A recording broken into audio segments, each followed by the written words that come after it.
नमस्कार प्यारे दोस्तों, स्वागत है आपका इस क्लास में। तो आपको पता है कि मैंने मैट्रिक्स कल स्टार्ट कर दी थी। जो भी भाई बहन पहली बार क्लास देख रहा है वो लास्ट क्लास देख ले, ताकि मैट्रिक्स का बेसिक कॉन्सेप्ट वहां से क्लियर हो जाए, ताकि ये क्लास आपके लिए आपको आसान से समझ में आ सके। ठीक है दोस्तों, और मैं कल की क्लास का कुछ वापस रिवीजन करवा रहा हूँ, तो वो देख के हम आगे नेक्स्ट क्लास स्टार्ट करते हैं। ठीक है दोस्तों, तो कल हमने मैट्रिक्स स्टार्ट की थी, तो मैट्रिक्स स्टार्ट करते हैं कल का कुछ रिवीजन करके। ठीक है, ठीक है दोस्तों। मैट्रिक्स कल हमने सबसे पहला पढ़ा था कि अवयव होता क्या है। ठीक है, अवयव अवयव किसी संख्याओं और फलनों का आयताकार क्रम विन्यास अवयव कहलाता है। ठीक है, ये हो गया क्रम विन्यास। क्रम विन्यास मतलब जो अवयव होते हैं, अवयव मैट्रिक्स में अवयव होते हैं, उनका व्यवस्थित रूप मैट्रिक्स कहलाता है, अवयव कहलाता है। ठीक है, उसके बाद में हमने पढ़ी थी कोटि। ठीक है, कि अवयव की कोटि क्या होती है, अवयव की कोटि को कैसे दर्शाते हैं। ठीक है, तो अवयव की कोटि देख लेते हैं। अवयव की कोटि, अवयव की कोटि को हम पंक्तियों की संख्या इनटू स्तंभों की संख्या से दर्शाते हैं। ठीक है, पंक्तियों की संख्या को m बोलते हैं और स्तंभों की संख्या को n बोलते हैं। तो हमारा हो गया कोटि क्या होगी, m इंटू n होगी। ठीक है, एक एग्जांपल देके बता रहा हूं कि पंक्तियां क्या होती है, स्तंभ क्या होते हैं। ठीक है, तो और अवयव को कैपिटल वर्ड्स में दर्शाते हैं। ठीक है, तो ये हो गया अवयव। ये एग्जांपल ले लेते हैं 1 2 1 0 2 3 1 2 4, ये हो गया। ठीक है, ये हमारे अवयव है। ठीक है, तो इसमें जो ये है, ये हमारी हो गई पंक्ति। क्या हो गई दोस्तों, पंक्ति। और जो ये है, ये हो गया हमारा स्तंभ। स्तंभ हो गया। पंक्ति को हम इंग्लिश में रो बोलते हैं और स्तंभ को हम कॉलम से कॉलम कहते हैं। ठीक है, अब ये कौन सी पंक्ति, पहली पंक्ति। तो पंक्ति रो का फर्स्ट वर्ड आर, तो ये हो गया आर। और पंक्ति कौन सी है, पहली, तो हो गया R1। ये दूसरी पंक्ति तो R2 और तीसरी पंक्ति R3। इसी प्रकार फर्स्ट कॉलम तो C1, सेकंड कॉलम C2 और थर्ड कॉलम C3, ये हो गया। अब इसकी कोटि, कोटि क्या होती है, पंक्तियों की संख्या इंटू स्तंभों की संख्या। पंक्तियों की संख्या कितनी है, पंक्तियों की संख्या 3 है, स्तंभों की संख्या कितनी है, 3 है। तो हमारा कोटि क्या हो गई, 3 इंटू 3। और कोटि को आयु के यहाँ पर दर्शाया जाता है। ठीक है दोस्तों, ये हो गया। अब हम लेते हैं आगे कि आयु के प्रकार। ठीक है, आयु के प्रकार, आयु के 6-7 प्रकार होते हैं, वो देख लेते हैं। जैसे स्तंभ आयु हो गया, पंक्ति आयु हो गया, वर्ग आयु हो गया, विकिरण आयु हो गया, आदेश आयु हो गया, इकाई आयु हो गया, शून्य आयु हो गया। ठीक है, तो हम क्या ले रहे हैं, आयु के प्रकार। आयु के प्रकार, सबसे पहले हम लेते हैं स्तंभ आयु।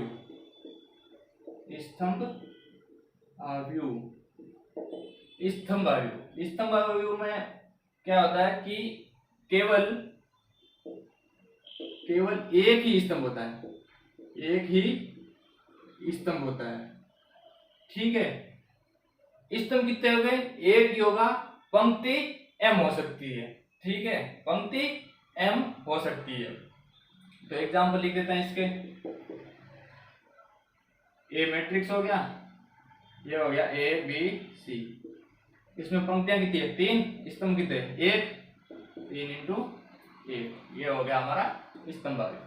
इसको हम व्यापक रूप में ऐसे लिख सकते हैं, व्यापक रूप में कोटि की, इसकी कोटि स्तंभ अवयव की कोटि m इंटू 1 होनी चाहिए स्तंभ अवयव में। ठीक है, अब हम सेकेंड लेते हैं पंक्ति अवयव।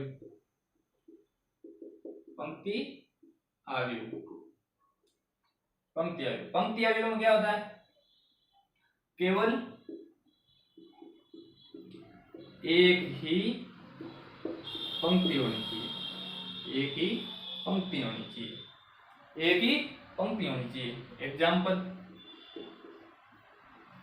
ये मैट्रिक्स हो गया 1 2 3, ये हो गया। अब इसमें पंक्ति कितनी है, पंक्ति तो एक ही है और स्तंभ कितने हैं 3 है, तो क्या हो गया 1 इंटू 3, ये क्या हो गई इसकी कोटि हो गई, ये कोटि हो गई। अब इसका व्यापक रूप में कोटि कैसे लिख सकते हैं, व्यापक रूप, व्यापक रूप, व्यापक रूप हो गया हमारा 1 इंटू n, मतलब पंक्ति हमारी 1 होनी चाहिए और स्तंभ n हो सकते हैं। ठीक है दोस्तों, तो हम ये हो गया, जिनको नोट करना है वो नोट कर ले, स्क्रीनशॉट लेना है स्क्रीनशॉट ले ले, या फिर पॉज करके आप लिख सकते हैं। ठीक है, 1 मिनट दे रहा हूँ, आप इसको नोट कर लीजिएगा अच्छी तरह से और ध्यान दीजिएगा, और हम आगे अवयव के प्रकार लेते हैं। ठीक है दोस्तों, तो नोट करिएगा, फिर हम आगे बढ़ते हैं। ठीक है, ओके, आशा करता हूँ हो गया होगा। ठीक है, तो अब इसको मैं साफ कर रहा हूँ। ठीक है, और हम तीसरा प्रकार ले रहे हैं। ठीक है दोस्तों, तो हम तीसरा प्रकार ले रहे हैं वर्ग अवयव। कौन सा अवयव, वर्ग अवयव। तीसरा अवयव हो गया हमारा, तीसरा प्रकार हो गया वर्ग अवयव, वर्ग अवयव। वर्ग अवयव, वर्ग से ही पता चल रहा है, तो इसकी कोटि क्या होगी, समान होगी, स्तंभों की संख्या और पंक्तियों की संख्या क्या होगी, समान होगी। मतलब इसमें क्या होता है कि स्तंभों की संख्या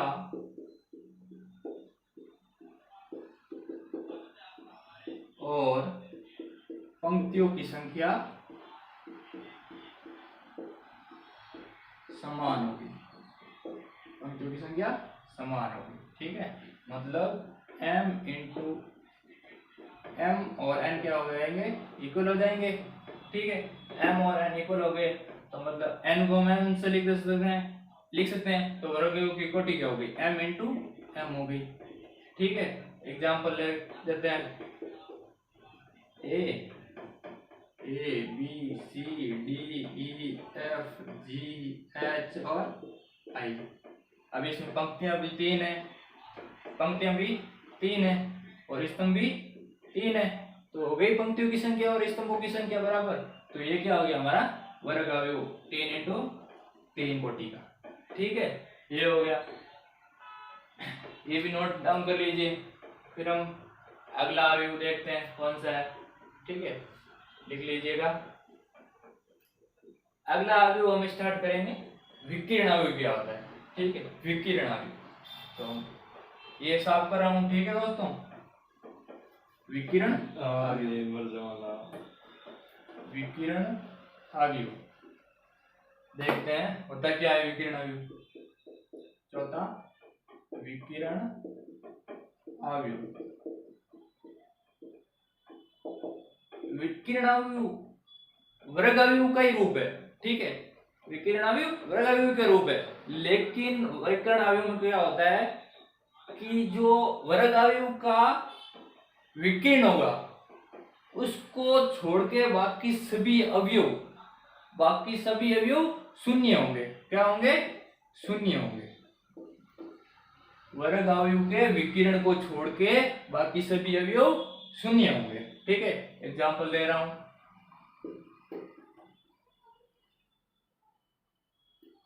ये हो गया a, कोई भी ले लेते हैं, 1 0 0 0 1, सॉरी यहाँ पर 2 0 0 0 और 3 3 × 3 वाटिका अवयव है, 3 × 3 का मतलब वर्ग अवयव है ही, ठीक है। और इसके जो ये विकिरण है, ये विकिरण है, ये शून्य नहीं है, बाकी सभी अभी देखो 0 है तो बाकी सभी अवयव 0 है विकिरण को छोड़ के, तो ये कौन सा अवयव हो गया हमारा, विकिरण अवयव हो गया, ठीक है। यही होता है विकिरण अवयव बस, ठीक है, ये हो गया। नेक्स्ट देख लेते हैं 5 नंबर। 5 नंबर ले रहे हैं हम अदिश अवयव। अदिश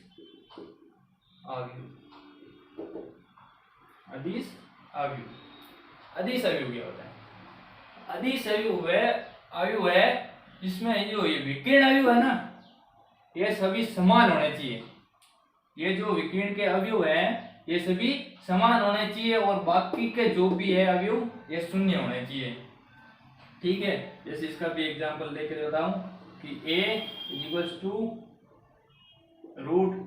0 0 0 √2 0 0 0 √2। 3 × 3 कोटि का है, 3 पंक्तियां और 3 स्तंभ हो गए, ठीक। विकिरण अवयव, ये विकिरण अवयव में जो भी अवयव है विकिरण में, ठीक है, ये सभी समान है, तो ये कौन सा अवयव हो गया? अदिश अवयव हो गया, ठीक है। और बाकी सभी अवयव क्या है? 0 0, तो ये हमारा अदिश अवयव हो गया, ठीक है। नोट डाउन कर लीजिएगा इसे भी, ठीक है। फिर हम नेक्स्ट चलते हैं 6 नंबर पर। 6 नंबर का जो प्रकार है वो है हमारा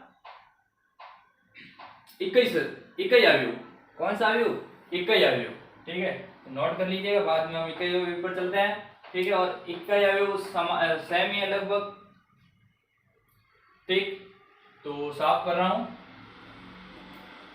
जिसको भी मतलब नोट करना है वीडियो को पॉज करके कर सकता है, या फिर स्क्रीनशॉट ले ले। और यदि वीडियो की क्लियरिटी अच्छी नहीं आ रही है तो आप वीडियो की क्लियरिटी बढ़ा लें, ठीक है दोस्तों।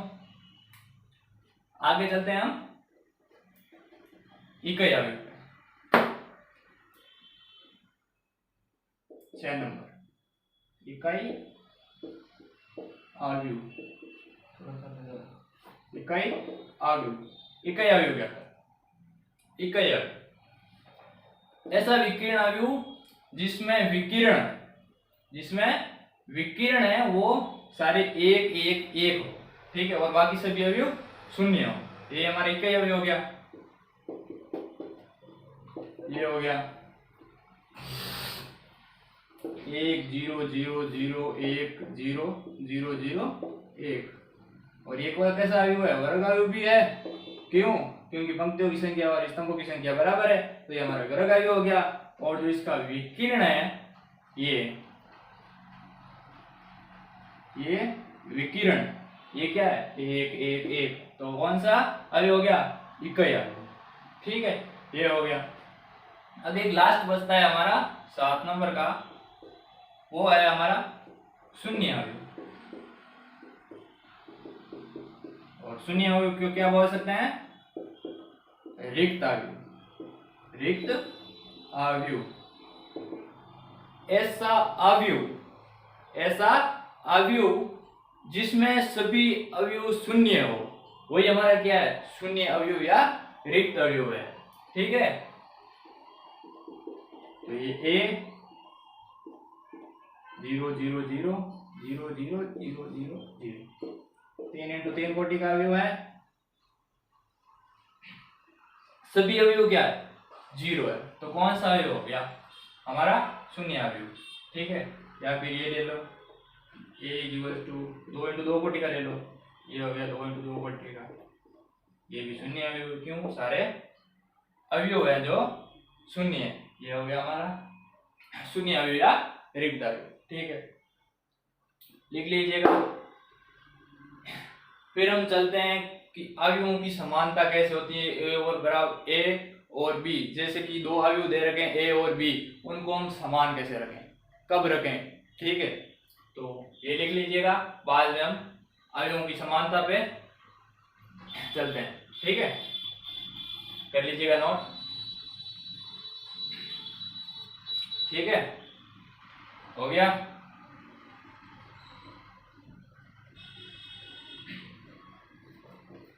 अवयवों की समानता, अवयवों की समानता मतलब समानता आ गया तो मतलब कोई दो अवयव होंगे जरूरी, क्यों, एक अवयव होगा तो हम समानता किससे करेंगे। ठीक है, तो दो अवयव होते हैं। तो लेते हैं हम टॉपिक कौन सा, अवयवों की समानता।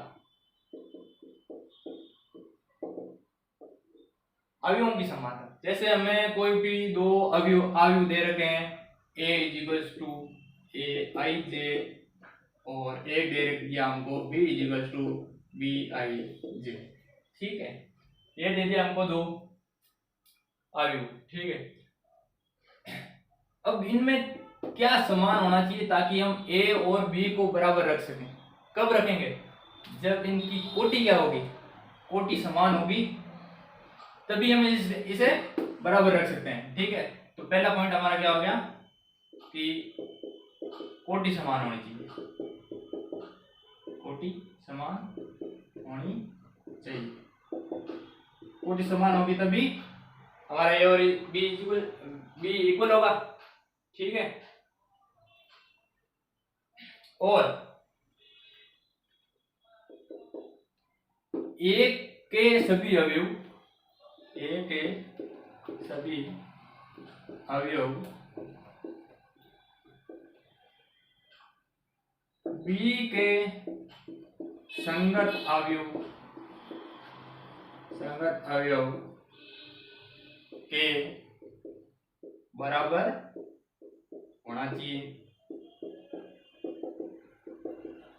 दोनों के अवयव समान होंगे तभी तो ए और बी इक्वल होगा, वरना कैसे होगा। ठीक है, एग्जांपल लेते हैं, देख लेते हैं। ए बी 1 2 3 1 4 और बी भी यही होगा 2 3 1 4, तभी तो ए और बी समान होगा।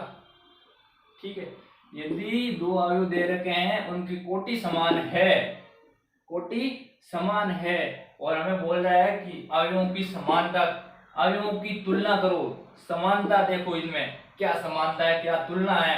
ठीक है, तो हम इनको ए और बी को बराबर रखे, और जो भी कोई भी मान है, जैसे ए बी सी डी दे दिया, एक्स वाई जेड दे दिया, उनकी वैल्यू पूछ ली कि ए और बी इक्वल है, तो A B C D X Y Z क्या वैल्यू ज्ञात करो, तो हम ए और बी को इक्वल रख देंगे और A B C D X Y Z का वैल्यू पता कर लेंगे। ठीक है, ये लिख लो, बाद में एक एग्जांपल देके सोल्व करा दो तुम, ये कोई अचर दे रखा है उसका वैल्यू कैसे ज्ञात करते हैं। ठीक है,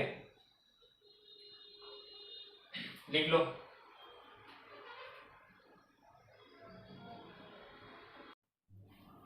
ठीक है दोस्तों, तो अवयव की समानता आपको पता चल गया होगा कि अवयवों की समानता हम कैसे लेते हैं। ठीक है, अवयवों की समानता कैसे लेते हैं। ठीक है, तो एक एग्जांपल देख लेते हैं, क्वेश्चन कर लेते हैं। ठीक है, तो क्वेश्चन ले रहे हैं हम कि एक अवयव दे रखा है हमें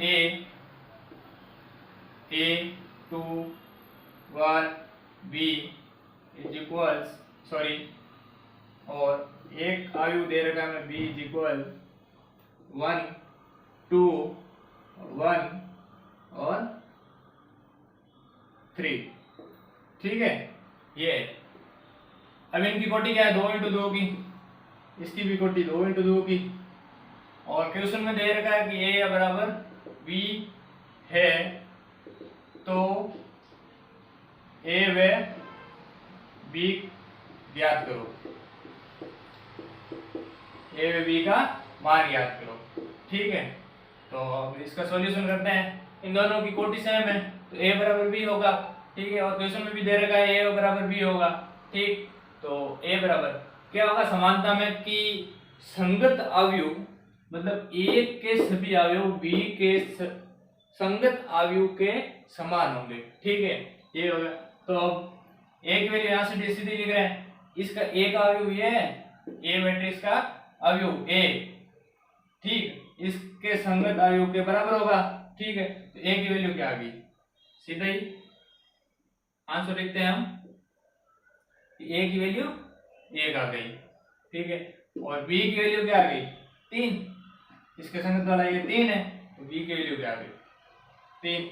ये हो गया एक क्वेश्चन, ये बहुत ही सिंपल क्वेश्चन था। ठीक है, इसी तरह से यदि हम यहाँ पर कोई इक्वेशन दे दे, कोई फलन दे दे, ठीक है, उसके सामने बी दे दे कोई भी मतलब किसी वैल्यू, तो हम इसको और इसके संगत अवयव को बराबर लिख के उस इक्वेशन को सोल्व कर लेंगे। इक्वेशन सोल्व करके जिसका मान पूछा है तो उसका मान हम ज्ञात कर सकते हैं। ठीक है, ये हो गया। नेक्स्ट एक और क्वेश्चन ले लेते हैं छोटा सा। ठीक, एक छोटा सा और क्वेश्चन ले लेते हैं। ठीक, ये क्वेश्चन ले लिया हमने,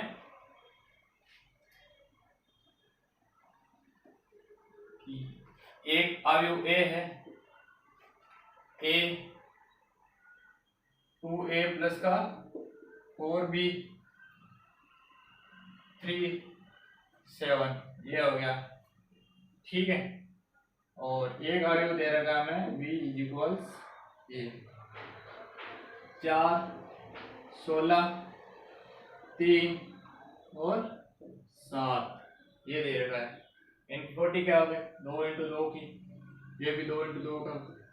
ठीक है, और क्वेश्चन में दे रखा है कि ए इक्वल्स टू बी है, तो ए व बी का ए व बी का मान याद करो, ए व बी का मान याद करो।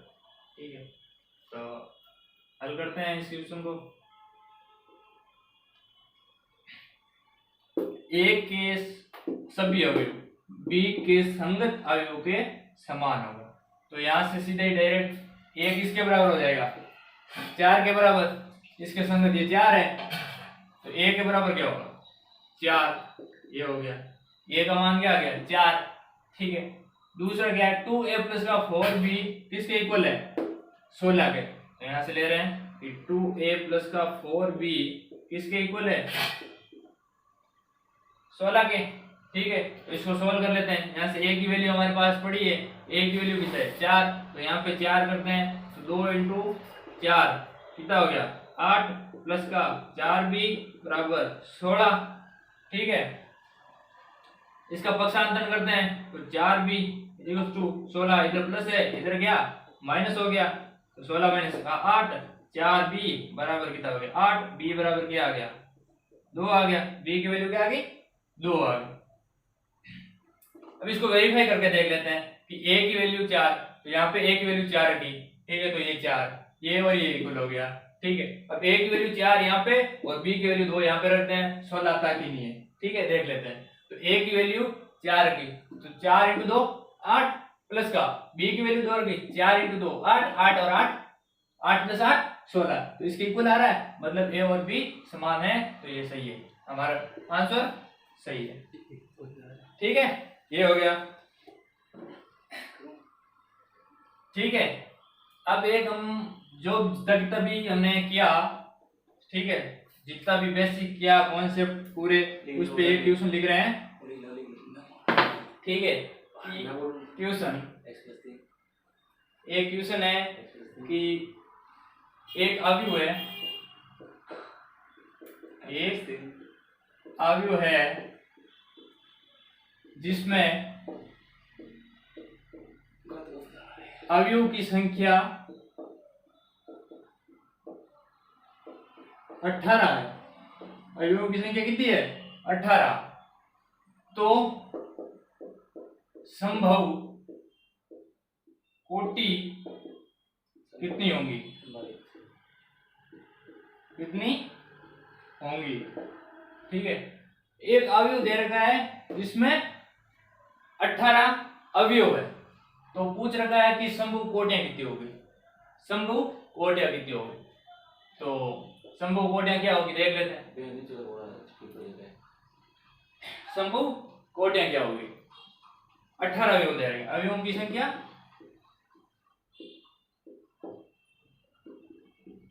संख्या 18 दे रखी है। ठीक, अब ऐसी कौन कौन सी कोटियां होंगी, ऐसे कितनी कोटियां होंगी जिसमें 18 अवयव है। ठीक है, देख लेते हैं।